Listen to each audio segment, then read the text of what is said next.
the transition I had in, between college and high school. I was a good auditioner back then. Like I could audition because I was actually in touch with my impulses. I just didn't know what to do with any rehearsal process. I just wanted to be good, and I didn't even know how to do that.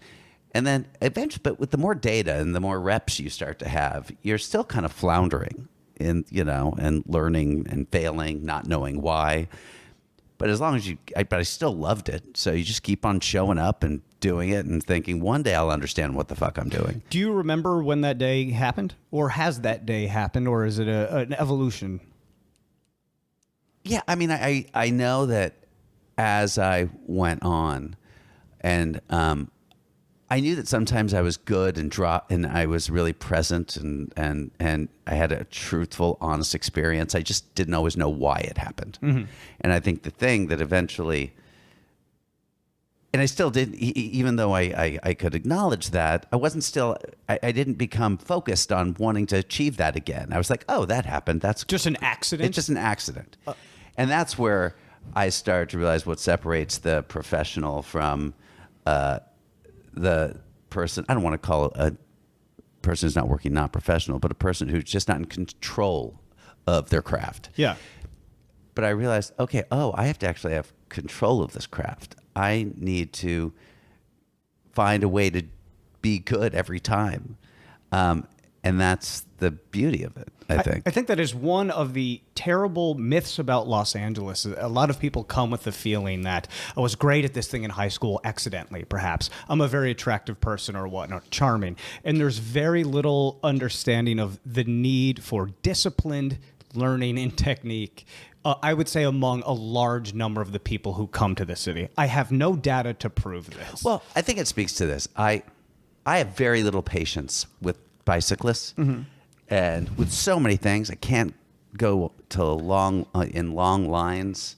When it goes to bars, I'll never go to a bar with a line. Yeah. If there's a place across the street with 3 people in it, someone would go, yeah, but that's a crappy bar. I was like, but that's the bar perfect. I want to go to. Yeah, exactly. It's quiet. It's quiet. Get a drink right away. Nobody's going to bother me. Or even if it's a really expensive bar where there's only 3 people, let's just go spend the extra money because I don't need to be around all those people.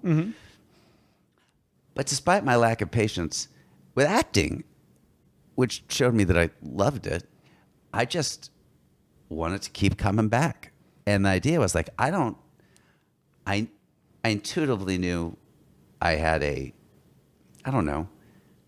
intuitively felt like, okay, this is where I like living. I like living in this world.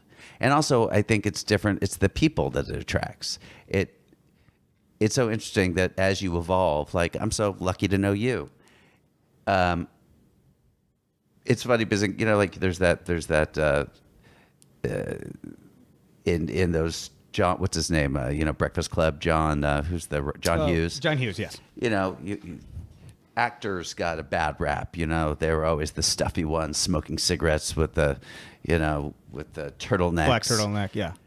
And that actually was true in college. I would notice that. Moody, mercurial. Very moody, mercurial people who just seem to just have a certain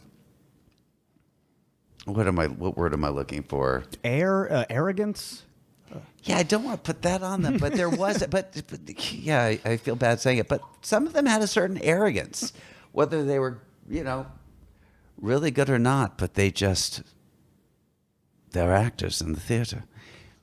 But what's interesting is I went to grad school. All my classmates were just normal people. Oh, yeah? Yeah, just normal people who could act. And that was a great relief and people who like to connect and people were interested in the same thing and were like, I'm signing up for this. I will be doing something in the arts, whether I'm working as an actor or whether I'm not, I'm going down this road and I feel comfortable with this life path. So I want to bring us there. So you do a lot of coaching and teaching now. And Wait, I wanted to answer one thing, please. Though. But what did I learn? I do think when it comes to acting, eventually with that repetition, that's how you do it, by so much failure and occasional successes. I think you start to develop an aesthetic. You start to develop a taste. And after a while, I realized that, the goal at the end of the day is just to find the truth.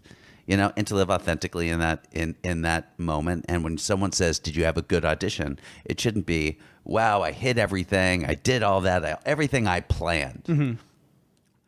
Hopefully, you've created the world to where you're just having an honest experience in all the genres. And the fun of all this is it's so fucking hard. Yeah. It's so hard, but it's like Benedict Cumberbatch said, we're all in the pursuit of the impossible.